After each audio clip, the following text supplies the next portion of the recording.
এই এই এই ছেলে এখানে আসো। আমার ডাকতেছেন? হ্যাঁ, এদিকে আসো।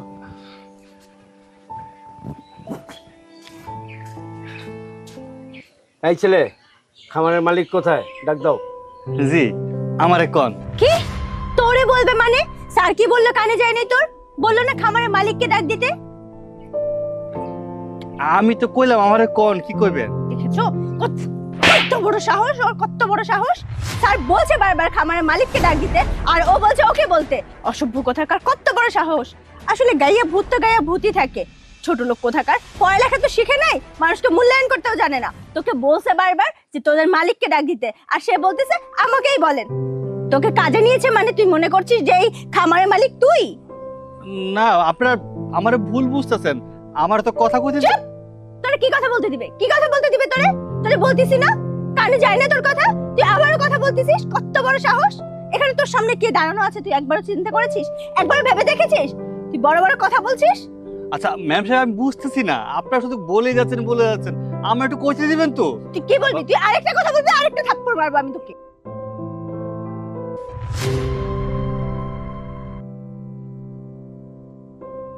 কত কোটি টাকার ডিল হবে এটা? কত কোটি টাকার প্রজেক্ট তোর জানা আছে? জানবে কি করে? ছোট লোকের বাচ্চা করে তো কামলাগিরি এখানে। ও কোটি টাকার হিসাব কি করে জানবে? আপনিও না স্যার কি যে বলছেন। মেম সাহেব, আপনি কারে কামলা কইতেছেন? না যাই না শুই না কাউরে কিছু কোন লাগে না। আপনি জানেন উনি কিটা? জানেন না তো? আরে এইখানে যত জায়গা জমি দেখতেছেন না, সব কিছুর মালিক হইতেছেন উনি। আর কোটি টাকার কথা কইতেছেন না, আপনারা তো ব্যাংকে কোটি টাকা জমান, আর আমাকে ওই স্যার মানে সাহেব কোটি টাকা নিজে ইনকাম করে। কত কোটি টাকা যে তার কাছে আছে আপনারা নিজেরাও জানেন না। আরে ফুলি খালা, তুমি থামো তো। এবার তো বুঝতে পারছেন, আসলে এখানে যতগুলো খামার দেখতেছেন সবগুলাই আমার। দেখেছো, ছোট লোকের বাচ্চা আমাদের সাথে মজা নেয়। একজন হলো ঝাড়ুদার আর একজন হলো ময়লা টানে, তারা বলে আবার খামারের মালিক। নাটক না, এরা খুব ভালো করতে পারে। ছোট লোকের বাচ্চা কোথাকার। আমাদেরকে দেখলে কি পাগল মনে হচ্ছে তোর? না, পাগল মনে হবে কেন? আসলে আপনারা বিবেচনা করেন, বিচার করেন মানুষের পোশাক আশাক দেখে। আমাদের কাপড় চোপড় দেখে মনে করতেছে হয়তো আমরা কাজ করি, কর্ম করি। আর কামলা বলতে যেটা বোঝানো হয়েছে, অন্যের জায়গায় কাজ করি। হ্যাঁ, আমরা কামলা, আমি স্বীকার করি আমি কামলা। কাজ করি বিদেই আজকে আমি এই কোটি কোটি টাকার প্রজেক্টের মালিক হতে পেরেছি। আর কাজ করি বলি তো। একদম চুপ, একদম চুপ। তুই আর এই মুখে কোনো কথা বলবি না, এত নাটক বানাবি না। তোর নাটক দেখতে এখানে আসিনি। আমাদের সময়ের অনেক মূল্য আছে, আমরা একটা প্রজেক্ট নিয়ে কথা বলতে আসছি। এক্ষুনি ভালোই ভালোই তোদের মালিককে ডেকে দে, তোদের মালিকের সাথে কথা বলবো।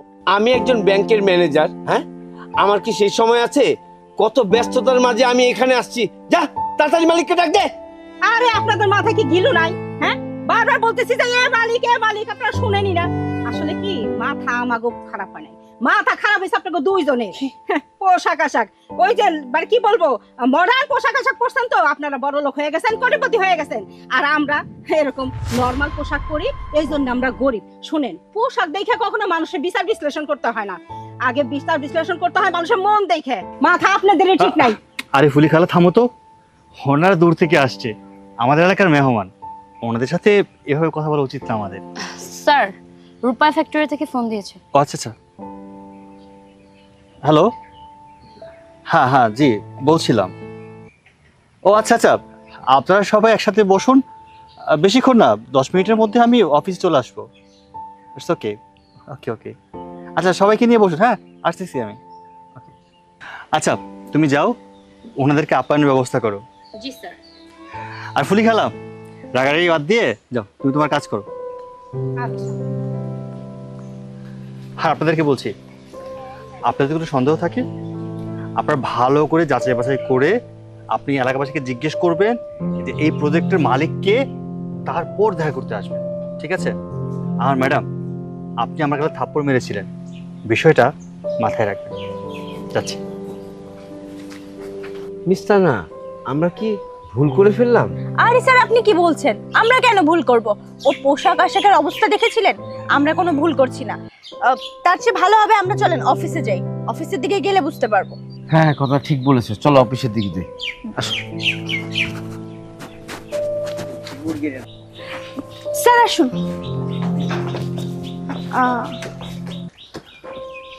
কি ব্যাপার আপনারা? আপনি? ও আচ্ছা, আপনারা তাহলে অবশ্যই খোঁজ নিতে নিতে আমার বাড়ি পর্যন্ত চলে আসছেন। ঠিক আছে, কথা বলুন। এখন আপনাদের সাথে আমি অফিসিয়ালি কথা বলবো।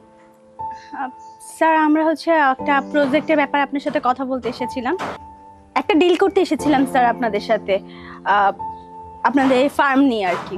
ও আচ্ছা, আমাদের ফার্ম নিয়ে ডিল করতে আসছেন আমার সাথে, তাই তো? দেখেন তো মেলাতে পারেন কি না। কিছুক্ষণ আগে যার গায়ে থাপ্পড় মেরেছিলেন, যাকে কামলা বলে গালি দিয়েছিলেন, এখন আপনি আমাকে কি বলে সম্বোধন করবেন? স্যার আমি তখন আপনাকে চিনতে পারিনি, আপনি ওভাবে কাজ করছিলেন, আমি ভেবেছি এখানে হচ্ছে কোনো ওয়ার্কারি ভাবে কাজ করছে আর আমাদের সাথে ফাজলামো করছে, তাই। Stop, I know you call me sir. Yes, I am sir. কারণ এখন আমার গায়ে কোট আছে, শুট আছে, বোট আছে, টাই আছে, তাই আমি স্যার। আর কিছুক্ষণ আগে আমার গায়ে একটা ছেঁড়া গেঞ্জি ছিল, একটা গামছা ছিল, পরনে একটা লুঙ্গি ছিল, তাই আমি কামলা। মানুষকে কিসে বিচার করেন আপনারা? পোশাকে? এই, আপনি কি ব্যাংকের ম্যানেজার? এই সামান্য কমন সেন্সটুকু আপনার নেই? আর এটাকে, এই অভদ্র মেয়েটাকে যে কিনা আমার গায়ে থাপ্পড় মেরেছিল, ওর চাকরি হয়েছে কিভাবে? আসলে ও আমার পিএস। ও, আপনার পিএস? আপনারই তো কমন সেন্স নেই। আর আপনার পিএস যেরকম হবে এটি স্বাভাবিক। আমার তো মনে হয় না উনি শিক্ষিত, পড়াশোনা করেছে, হয়তো নকল করে পাশ করেছে, না হয় ঘুষ দিয়ে চাকরি নিয়েছে। দুটোর একটাই হবে। স্যার আপনি কিন্তু আমার পার্সোনালিটি নিয়ে কথা বলছেন। Stop it, nonsense. কথা কোথাকার, যে কিনা মানুষের কাপড় দেখে বিচার করে, তার পার্সোনালিটি থাকতে পারে নাকি? আবার সে আবার কিসের মানুষ আর কিসের কি, যার ভিতরে মনুষ্যত্ব বোধটুকু নেই। I say get out. আমি আপনাদের সাথে কোনো ডিলই করবো না। স্যার একবার যদি আমাদের পেপারসটা দেখতেন স্যার। আমি আপনাদের মতো এমন অভদ্র অসামাজিক লোকদের পেপারস দেখা তো দূরের কথা, আপনাদেরকেও দেখতে চাচ্ছি না। জান আমার চোখের সামনে থেকে। স্যার লাস্টবারের মতো আমরা যদি এই জিনিসটা ভুলে গিয়ে কাজ নিয়ে একটু কথা বলতাম। স্টপ! আমি বলেছি না তোমার সাথে আমার কোনো কথা নেই। I say get out. Sir sorry, আমাদের ভুল হয়ে গেছে স্যার। আমি বলেছি আপনাদের সাথে আমি কোনো কথাই বলবো না। ডিল তো দূরের কথা, যান এখান থেকে। এই চলুন।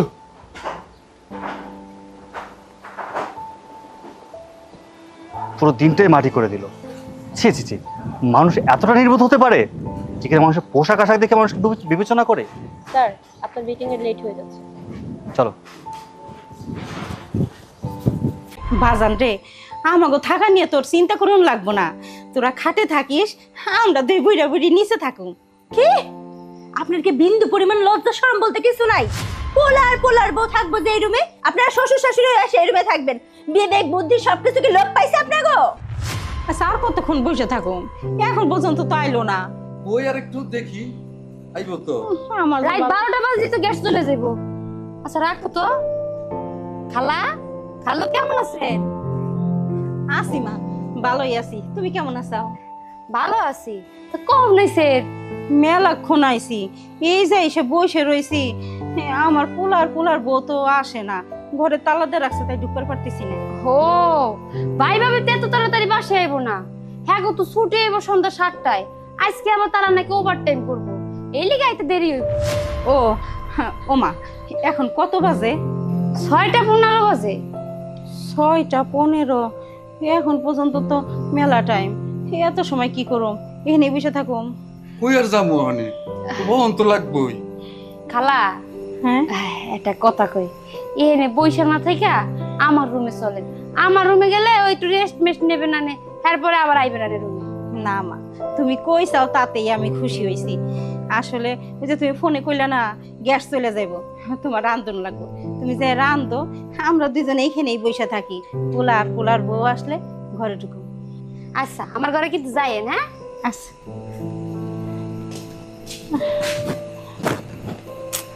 কখন যে আসবো আর তো ভালো লাগতেছে না আমার।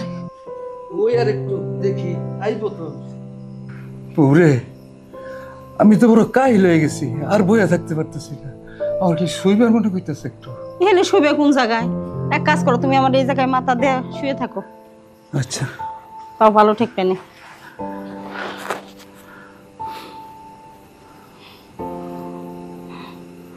এখনো তো আহে না, কখন যে আসবো। যত সব, এখন আর ভালো লাগে না। এখন কোন সময় রানমু, কোন সময় খামু, কোন সময় কি। এটা উঠো উঠো, এর মধ্যে আবার গ্যাসটাও থাকে না, ভালো লাগে না আমার আর। বাজান কেমন আছিস? আব্বা আম্মা তোমরা হঠাৎ করে এইখানে কোনো কিছু তো কই আইলা না? ওরে বাবা, আপনি এখানে কোন সময় এলেন? কোন এই বলা নাই, এক জায়গায় আইতে গেলে তো কই আইতে হয় নাকি? বৌমা, আমি সকালে তো ফোন দিছিলাম সূর্যরে, কিন্তু ফোনটা বন্ধ পাইছি, তাই চলে আইলাম। ফোন বন্ধ পাইছেন আর ড্যাং ড্যাঙাইতে চলে আইছেন। ফোনটা যখন বন্ধ পাইছেন তাহলে আইছেন কি লিগা? বৌমা, আসলে পোলাডারে মেলা দিন ধরে দেখি না, বুকের মধ্যে ছটপট করতেছিল। খালি মন কইছিল আমার পোলাডারে আমি তো যদি দেখতে পারতাম অনেক শান্তি পাইতাম, তাই তো চলে আইলাম। এক জায়গায় আইতে গেলে না কোন লাগে। এটা গ্রাম বাড়ি না, এটা ঢাকা শহর। মানুষের থাকার জায়গা হয় না। এখানে একটা মাত্র ঘর, একটা ঘরের মধ্যে কয়জনে থাকুক? আসলে কি মা জানো, এই ঢাকা শহরে মানুষের খাউন দেওয়া যায়, থাকার জায়গা দেওয়া যায় না। আমরা তো এক রুম নিয়ে থাকি, দুজনে চাকরি করি, সকালে যাই রাইতে আহি। তোমরা কই থাকবা কও? বাজান রে, আমাকে থাকা নিয়ে তোর চিন্তা করুন লাগবো না। তোরা খাটে থাকিস, আমরা দুই বুড়া বুড়ি নিচে থাকুম। কি? আপনার কি বিন্দু পরিমাণ লজ্জা শরম বলতে কিছু নাই? পোলার বউ থাকবো যে এই রুমে, আপনারা শ্বশুর শাশুড়ি এসে এই রুমে থাকবেন। বিবেক বুদ্ধি সবকিছু কি লোপ পাইছে আপনার গো?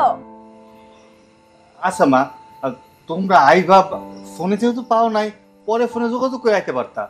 আমি তো অফিসে ছিলাম, আর অফিসে যখন সুপারভাইজার থাকে তখন তো ফোন চালু রাখা যায় না, আর ফোন আইলেও ধরা যায় না। আর প্রোডাকশনে কাম করি তো জানোই, কাজের উপর কাজ থাকে, সময় পাই না ফোন টোন ধরার। আম্মা আব্বা, তোমরা যে এত রাত করে আইলা, এত রাতে তোমরা কই যাইবা? তোমরা মানে এত রাতে কই যাইবো মানে? হ্যাঁ, তোমার কি হ্যাঁ করে এখন এখানে রাহার শখ জাগছে? না, বুড়া বুড়ি মানুষ রাত কইরা, আর আব্বারে দেখে তো মায়া লাগতেছে, দাও না। আব্বা কেমন কাবু হয়ে গেছে। কি এত মায়া দরদের কোনো কিছু নাই? ওনাকে যদি আক্কেল জ্ঞান থাকতো না, তাহলে হুট করে এমনি না করে চলে আইতো না। আমি কিছু জানি না, এখন এখানে থাউন যাইবো না, চলে যেতে কও। সকালবেলা আবার ডিউটি আছে। হ আম্মা আব্বা, শোনো, সকালবেলা আমার ডিউটি আছে, সেই 5টা বাজে উঠি, উইটা রেডি হয়ে যায়, 7টা বাজে যায়, 7টা থেকে কাম শুরু হয়। সকালে গিয়ে কাম করতে হয়, বুঝতেই তো পারতাছো, আমরা দুইজনে চাকরি করি, আর ঘর ভাড়া দুজনে মিললেই দেই। একজনে ঘর ভাড়া দেই, একজনে খাওয়ান খরচ দেই। ও চাইতেছে না তোমরা এখানে থাকো, আমি কেমনে তোমরা রাখি কও? তোমরা এক কাম করো, তোমরা রাইতে ট্রেনে গ্রামে চলে যাও। হ বাজান, বুঝবার পারছি। তাই যাওনের আগে একখান কথা কইবার চাই। তোর মুড়ির মোয়া পিঠা পছন্দ করতে আমি আজকে সারাদিন বইরে পিঠা আর মুড়ির মোয়া বানাইছি। আর তোর বাজার, তুই যে বিশা কলা পছন্দ করস, তাই গাছ কেটে বিশা কলাগুলো নিয়ে আসে তোর জন্যে। আর এর মধ্যে অনেক শাক সবজি আছে, ফলও আছে, আমাকে গাছে নিয়ে আইছিলাম। তুই তো টাটকা জিনিস পছন্দ করস। আমরা চলে যাইতেছি বাজার, এইগুলা ফেলাই দিস না, এইগুলা খাস। বাজান রে, হ আমরা চলে যাম। এখন তো 7টা বাজে, আমরা যাইতে পারো। আর তুই তো বিশা কলা পছন্দ করস, তাই তোর বাজান গাছ থেকে কাইটে এই যে বিশা কলা তোর জন্য নিয়ে আইছে। আর মাটির নিচের আলু, ওইটা তো তরকারি খাইতে খুব পছন্দ করো, তোর বাজার সেইটাও নিয়ে আইছে। আর পেঁয়াজ রসুনও নিয়ে আইছি, তোরা কয়েক মাস খাইতে পারবি, কিনুন লাগবো না। তুমি খালি আমার কথাটাই কইলা? তুমি যেগুলা সর পছন্দের জিনিস নিয়ে আইছো এটা কইলা না? তোর জন্য মুড়ি আনছে রে বাবা, হাতে তৈরি করে মুড়ি আনছে, মোয়া আনছে, চিরা আনছে, নাড়ু আনছে। এগুলো তো তুই পছন্দ করতে, এই জন্য তোর মায়ের তোর নিজের হাতে এগুলো বানাই তোর লেগে আছে। তুই এগুলো খাস বাবা, খাস। আমরা চলে যাই তাইলে। বাজান রে, এইগুলো তোরা ফেলাই দিস না, এইগুলো তোরা খাইস। আমরা চলে যাইতেছি। দাঁড়ান খালা, আপনারা এই রাইতে কোথাও যাইবেন না, আপনারা আমার বাসায় থাকবেন। সত্যি বলতে কি জানেন, আপনার ছেলে এখন পর্যন্ত জানে না বাবা মা কি জিনিস। বাবা মা যে ছেলে মেয়ের জন্য বট গাছ, এটা যদি আপনার ছেলে বুঝতো আজকে অপমান করে আপনাকে বাসা থেকে তাড়াই দিতে পারতো না। আমার না বাবা মা নেই, আমি বুঝি বাবা মা কি জিনিস। আপনারা যখন থাকবেন না, দুনিয়াতে বাইসে থাকবেন না, তখনই আপনার ছেলে বুঝবো আপনারা আপনার ছেলের জন্য কি ছিলেন। আর সূর্য ভাই, আপনারও বলি, বউ পাইয়া নিজের বাবা মারে ভুলে গেলে, যে বাবা মা কিনা ছোটবেলা থেকে লালন পালন করে বড় করছে, যে বাবা মা কিনা ভালো খাবার না খেয়ে আপনারে ভালো খাবার খাওয়াইছে, যে বাবা মা কিনা ভালো জামা কাপড় নিজে না পইরা আপনারে ভালো জামা কাপড় পরাইছে, 2 দিন ধরে বিয়া কইরা ঢাকা শহরে এসে থাইকা বউ যা কয় তাই শুনেন। বউ উঠতে কইলে উঠেন, বসতে কইলে বসেন, বউ যদি আপনার রান্না করতে কয় আপনি রান্নাই করেন, কিন্তু বাবা মার মূল্য আপনার কাছে নাই। আরে বউ তো 2 দিন হলো আইছে, বউ আপনার মূল্য কি বুঝবো? যে মা কিনা আপনার 10 মাস 10 দিন গর্ভে রাখা এই দুনিয়ার আলো দেখাইছে, যে মা কিনা আপনার লালন পালন করে বড় করছে, সেই মাই তো আপনার মর্মতা বুঝবো, আপনার বউ তো বুঝবো না।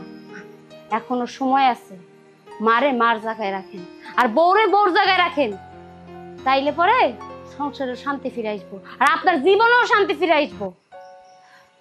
মা চলেন আমার ঘরে চলেন।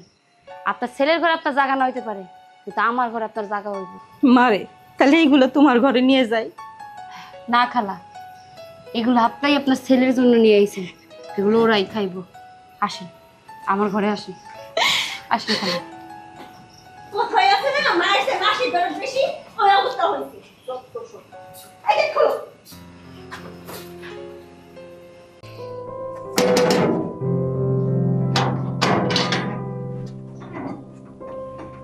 কি ব্যাপার চাচা, এতক্ষণ সময় লাগে গেট খুলতে? কি করছিলেন আপনি? ম্যাডাম নামাজ পড়তে গেছিলাম, এই জন্য দেরি হয়েছে। কি করতে গিয়েছিলে? নামাজ পড়তে গেছিলাম। নামাজ পড়তে না? তোদেরকে আমি ভালো করে চিনি, নামাজের নাম করে বসে ঘুমাস। সূর্য, কি করছো তুমি এসব? আরে তুমি জানো না, ওরা হচ্ছে সবচেয়ে ফাঁকিবাজ। ওরা কি করবে, একটু সুযোগ পেলেই এখানে সেখানে বসে বসে ঘুমাবে, ঝিমাবে, সময় মতো কাজে পাওয়া যাবে না, আর কিছু জিজ্ঞেস করলে বলবে কি নামাজ পড়তে গিয়েছিলাম, খেতে গিয়েছিলাম। যত সব ফাঁকিবাজের দল। তাই বলে তুমি তোমার বাবার বয়সে একটা লোকের গায়ে হাত তুলবে? আরে হাত না তুললে ভালো হবে না তো, ওদের স্বভাবটাই ওরকম, ওদেরকে পিটিয়ে পিটিয়ে ভালো করতে হয়। আর বাবার বয়সে ঠিকই বলছো, কিন্তু তোমার বাবা না। শোনো, তোমরা এরকম চুপচাপ থাকো আর কিছু বলো না বলে এসব দারোয়ানরা কাজ চুরি করে। আই শোন, আজকের পর থেকে এখানে সোজা দাঁড়িয়ে থাকবি। একবারের জায়গায় যদি 2 বার টোকা দিতে হয় না গেটে, তো তোর চাকরি ছেড়ে দিব। সর এখান থেকে, আই চলো তো।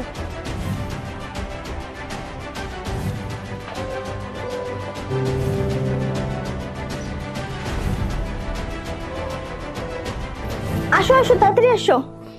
মা দেখো মা, কাকে নিয়ে আসছি। আসসালামু আলাইকুম। ওয়ালাইকুম আসসালাম। ছেলেটা কে? ওর নাম হচ্ছে সূর্য, আমি ওর কথা বলেছিলাম না তোমাদেরকে? ও আচ্ছা ঠিক আছে, তোরা বস, আমি কাজের মেয়েকে বলছি চা নাস্তা দেওয়ার জন্য। দাঁড়াও, কাকে বসতে বলছো? আসসালামু আলাইকুম। ওয়ালাইকুম আসসালাম। তা মা, এই ছেলেটা কে, পরিচয় বল। বাবা, আমি তোমাদেরকে বলেছিলাম না আমি একজনকে ভালোবাসি, আর তুমি তো বলেছিলে তাকে বাসায় নিয়ে আসতে। ওই সে। ও, ওই ছেলে যাকে তুই আনার কথা। আচ্ছা, তো মা একটা কথা, আমি তো জানি তোর রুচি অনেক ভালো, কিন্তু তোর রুচি যে এত খারাপ সেটা আমি স্বচক্ষে না দেখলে বুঝতে পারতাম না। কি বলছো বাবা এইসব? তুমি কি ওকে আগে থেকে চিনতে? না, আগে চিনতাম না, কিছুক্ষণ আগে চিনেছি। যে মানুষটা নাকি একটা বাপের বয়সের মানুষকে থাপড় মারতে পারে, তার ভিতরে তো মনুষ্যত্ব বোধ নাই। একটা পশু পশু তার ভিতরে, আর তার কাছে আমার মেয়েকে অন্তত আমি বিয়ে দিতে পারি না। বাবা, আপনি আমাকে ভুল বুঝতেছেন। বিশ্বাস করেন, উনি অপরাধ করেছিল বলে ওনাকে আমি শাস্তি দিয়েছি। হ্যাঁ, একটা সিকিউরিটি মানুষ, সে তো তোমার বাপের বয়সের, তাই না? তাই বলে তাকে তুমি একটা থাপড় মারবে? আঙ্কেল, আপনি জানেন না, আসলে ওই লোকটা নামাজের কথা বলে কাজে ফাঁকি দিচ্ছিল, তাই ওনাকে শাস্তি দিয়েছি। মিথ্যে কথা, ওই লোক কখনো মিথ্যা কথা বলে না। আর সে 5 ওয়াক্তে নামাজ পড়ে, আমি তাকে চিনি, সে আমার বাড়ির সিকিউরিটি গার্ড। আর তুমি কে? আমার বাড়ির সিকিউরিটি গার্ডকে তুমি থাপড় মারা? কে তুমি? আসলে সরি, আমি ভুল করে ফেলেছি, বুঝতে পারিনি, আমাকে ক্ষমা করে দেন। তুমি যে অপরাধ করেছো সেটা ক্ষমার অযোগ্য। হ্যাঁ, আমার মেয়ের স্বামী সেই হবে যে নাকি আমার কাজের লোককে নিয়ে একই টেবিলে ভাত খেতে পারবে, সেই হলো আমার মেয়ের স্বামী হবে, তুমি না। আঙ্কেল, আমি ভুল করে ফেলেছি, আমি ক্ষমা চেয়ে নিচ্ছি। তো আজকে পর থেকে এমন ভুল আর করবো না। আর আপনি যা বলবেন আমি তাই শুনবো। আপনি আমাকে ক্ষমা করে দিন, দরকার পড়লে আমি ওই সিকিউরিটি গার্ডের কাছেও ক্ষমা চাইবো, কোনো প্রবলেম নেই। কিন্তু আমার সাথে ওর ভালো একটা সম্পর্ক, আপনি আমাদের সম্পর্কটা নষ্ট করে দিবেন না প্লিজ। ঠিক আছে, আমি তোমাকে মাফ করে দিলাম, কিন্তু আমার মেয়ের স্বামী হবে তুমি, এটা কখনো ভাইবো না। যাও, বের হও, বের হও। তাহলে আমি কি বলবো বলো? আমার বাবা যেটা বলবে আমি সেটাই মানবো। আমার বাবা তো ভুল কিছু বলেনি। তুমি আমার সামনেই তো যে কাজটা করেছো, না জানি এরকম কত অসহায় মানুষের সাথে এমন করো। দুদিন পর আমার সাথে যে করবে না, তারই বা কিসের গ্যারান্টি? আমি একটা অমানুষকে বিয়ে করতে পারবো না। কি ব্যাপার, এখনো দাঁড়িয়ে রয়েছে কেন? যাও, বের হও, আবার বের হও। শুনো, দুষ্ট গরুর থেকে শূন্য গল অনেক ভালো। শয়তানের আর বাচ্চা। ভিতরে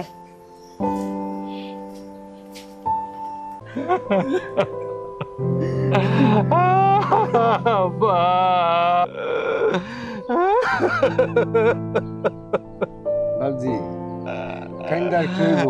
যে যায় সে তো আর ফিরত আসে না।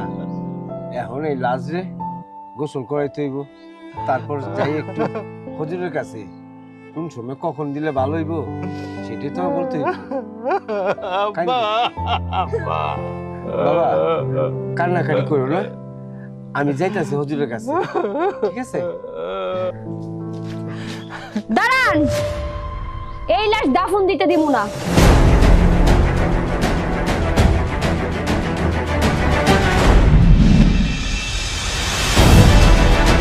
কেন রে বোন, আমগো আপাই মরে গেছে গা, তুই এত করে আইসো তারা কত দাপন করতে দিবি না মানে? কেন দাফন করতে দিব না বুঝতে পারতেছো না? হ্যাঁ, বাবা মইরে যাওয়ার আগে যত বাবার বিষয় সম্পত্তি ছিল সবকিছু তো তোমাকে নামে লেখা দিছে। আমারে কি দিছে? আমারে তো কিছুই দেয় নাই। বাবা সব সম্পত্তি আমগো দুই ভাইয়ের নামে লিখে দিব না তো কার নামে লিখে দিব? অন্য কারো নামে। আর তুই কি করলি? তোর সম্পত্তি, তুই তো আমগো বোন, তোর তো বিয়ে দিয়ে দিছে, তোর আমার সম্পত্তি কিসের? টাকা পয়সা ভাঙিয়ে বিয়ে দিছে না আব্বা তোরে? ও, টাকা পয়সা ভাঙ্গে বিয়া দিছে দেখা আমি কোনো কিছুই পাবো না, তাই না? এই ধারণা নিয়ে তোরা বসে রইছস? আরে ভাই, যেমন করে তোরা দুজন আমার বাবার সন্তান, তেমন আমিও কিন্তু বাবার সন্তান। তোরা যদি সম্পত্তি পাস, আমিও তো সম্পত্তির ভাগ পাবো। আমার সম্পত্তি না দেওয়া পর্যন্ত আমি বাবারে কবর দিতে দিব না। এইটা আবার কেমন কথা? আব্বার লাশ কতক্ষণ মাটির উপরে রাখবি? আচ্ছা ঠিক আছে, আমরা দুই ভাই বইসা একটা বিবেক বিবেচনা কইরা তোরা কিছু সম্পত্তি দিব মনে, আব্বার লাশ মাটির দেবই না, তোমাকে তো আমি বিশ্বাস করি না। তোমরা সারাটা জীবনই আমার সব সময় ঠকাই আইছো। তোমাকে কথা মতো আমি বাবার লাশ কবর দিতে দিব না। আগে আমার সম্পত্তি আমারে ভাগ করে দাও, তারপরে বাবার লাশ কবর দিতে দিব। শেফা, তুমি কিন্তু এখন একটু বেশি বলে ফেলতেছো। এখানে তোমার বাবার লাশ আটকে রেখে তুমি সম্পত্তির কথা বলতেছো। ও, স্বার্থে লাগিয়ে গেছে তাই না? এখন যদি সব সম্পত্তি আমার নামে লেখা দিত, তখন তো বাবারে আপনারাও কবর দিতে দিতেন না। এখন যখন আমি সম্পত্তি পাই নাই, আমি যে বাধা দিছি, এখন আমি খারাপ হয়ে গেছি তাই না? দেখেন ভাবি, আপনার স্বামীকে যদি সম্পত্তি পাওয়ার অধিকার থাকে, আমারও অধিকার আছে।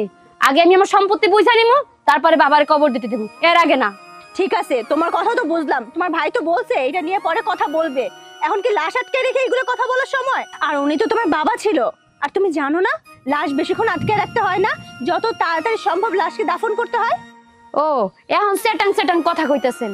ভাবি, যখন বাবা বাইসা ছিল, যখন আমার জামাইরে নিয়ে আপনাকে বাড়িতে বেড়াইতে আসতাম, ঠিকঠাক মতো এক গ্লাস পানিটাও খাইতে দিতেন না। আমার জামাইয়ের সামনে দাঁড়াইয়া আমার অনেক অপমান করছেন, আমার জামাইরে অনেক অপমান করছেন। তাই আপনাদের বাড়িতে অনেক দিন আসি নাই। কিন্তু বাবার তো আমি সন্তান হই। এখন যেহেতু বাবা মরে গেছে, সম্পত্তি ভাগ পাবো, সম্পত্তি বুঝাই দেন। কইলাম তো, তোর ভাগের সম্পত্তি আমরা দুই ভাই বইসা তোরে বুঝাই দি মনে, আগে বাবার লাশটা দাফন করতে দে। শেফা, তুমি মানুষ না অমানুষ? বাবার লাশ নিচে পড়ে রইছে, সেই লাশকে তুমি কবর দিতে দিবা না, তুমি আগে জমি জমা টাকা পয়সার ভাগ চাচ্ছ। ছি, তোমার মতো মেয়ে থাকা থেকে না থাকা অনেক ভালো। আপনি সব করুন, আপনি আর একটা কথা কইবেন না। আপনি তো আমাকে পরিবারের কেউ না, আমাকে পরিবারের কেউ না হওয়া সত্ত্বেও আপনি আমাকে পার্সোনাল বিষয় নিয়ে কথা বলেন কিসের জন্য? হ্যাঁ, আমার বাবা মইরা গেছে, আমার বাবা যখন বাইসে ছিল তখন আমি আমার জামাইনে নিয়ে এই বাড়িতে আইছি। আপনার মাইয়া একটা ডিম বাইজে দিয়া সে মানুষকে বলে আমি আমার দায়িত্ব পালন করছি। আবার তারপর আপনি আপনি আপনার মাইয়ারে ফুসলায় ফাসলায়া আমার জামাইয়ের সাথে খারাপ ব্যবহার করাইছেন, আমার জামাইরে খাবার খুঁটা দিছেন। হ্যাঁ, আচ্ছা আমি একটা ব্যাপার কিছুতেই বুঝতে পারি না, আপনি মাসের পর মাস আপনার মাইয়া বাড়িতে এসে থাকেন কেমনি? হ্যাঁ, আর আমি আমার জামাইরে নিয়ে এসে একদিন বেড়াইতে পারি না, আপনারা অপমান করে বাড়ি থেকে তাড়াই দেন। আমার ভাইয়ের বাড়ি, আমি আমার জামাইরে নিয়ে একটা দিন থাকতে পারি না, আর আপনি কি না আমার ভাইয়ের শাশুড়ি আয়া মাসের পর মাস আপনারা এই বাড়িতে থাকেন, খান, কিন্তু কোনো খোটা আপনার গায়ে পড়ে না। আপনি আমার ভাইয়ের বাড়িতে মাসের পর মাস থাকেন, তাতে আমার ভাইয়ের কোনো কম পড়ে না। আমার এক কথা এক দাবি, সম্পত্তি পামো, তারপর এই বাড়ি থেকে যাবো, তারপর বাবার কবর দিব। বাবা গাজী, তোমার বোন কিন্তু আমার এইখানে অপমান করতেছে, এই অপমান কিন্তু আমি মাইনে নিব না। আপনি চুপ করেন বিএন সাহেব, শেফা তো ঠিকই কইছে। আপনি বছর পর বছর থাকতেছেন আর অথচ শেফা তার জামাই এনে একদিন এই বাসা থাকতে পারে না। হ্যাঁ, ওর তো থাকা উচিত। আর মাইয়া তোরে কই, তুই যদি তোর ননদদের ঠিক মতো খেয়াল রাখতি, আদর যত্ন করতি, তাহলে আজকের এই দিনটা এই পরিস্থিতিটা দেখতে হইতো নামগো। আব্বা, তুমি যেটা জানো না সেটা নিয়ে কথা কইও না তো। ও বাড়িয়ে বানিয়ে কইতেছে, ও সবসময় এমনটা করে। এই তুই চুপ করবা। আজকে এমন একটা দিনে বাড়ির মধ্যে ঝগড়া হইতেছে, এমনি বাবা মরে গেছে, বুক ফেটে যাইতেছে, আর তোমরা ঝগড়া শুরু করে দিছো। আমি ঝগড়া করতেছি, তুমি কও? তোমার বইয়া এসে তো যা ঝামেলা করা করতেছে, বাবার লাশটা পর্যন্ত দাফন করতে দিতেছে না। তুমি চুপ করো, দিন দিন সাহস বেড়ে যাচ্ছে তোমার, তখন তখন তর্ক শুরু করে দেয়। দেখছেন আব্বা, আপনার মেয়ে কি শুরু করছে? বাবা সূর্য, তোমার বোনের হক বুঝা দাও, আর তা না হইলে তোমার বাবাই এই অন্ধকার কবরে আযাব পাইবো। তাই বলতাছি, তার হকটা তারে বুঝা দাও। আব্বা, আপনি ঠিকই কইছেন, আমি আমার বোনের হক বুঝাই দেব। আমি বোন তোরে কথা দিতেছি, আমার জবান যতদিন আছে আমি আমার জবান লড়াবো না। তুই তুই তো হক বুঝতে পারবি বোন। আব্বার লাশ আর কষ্ট দিস না, আমার আব্বা মারা গেছে, আমার আব্বার আজকে সারা জীবনের জন্য আমার বুঝা যাচ্ছে রে বোন, আমার বাবার লাগেছে। ভাইজান, বাবার মৃত্যুতে তোকে যেমনটা কষ্ট লাগতেছে, আমারও ঠিক একই কষ্ট লাগতেছে। শুধুমাত্র তোকে বোঝানোর জন্য যে তোকে বাড়িতে যতদিন আইছি প্রত্যেকটা সময় আমি অবহেলিত ছিলাম। বোন হিসেবে যে একটা আদর, ভালোবাসা, স্নেহ, সেইটা তোকে কাছে আমি পাই নাই। শুধুমাত্র তোকে বোঝানোর জন্য যে আমি তোকে কাছে কতটা কষ্ট পাইছি। তাই সাহেব, আমার কোনো সম্পত্তি লাগবো না, আপনি তাড়াতাড়ি বাবার কবরের ব্যবস্থা করে। তাহলে বাবা সূর্য, আমি হুজুরের কাছে যাই, তারে বলি কোন সময় দাফন হইব, সে যাতে মাইকে বলে দেয়। আচ্ছা ঠিক আছে, আপনি আচ্ছা বলে দিকে আব্বা।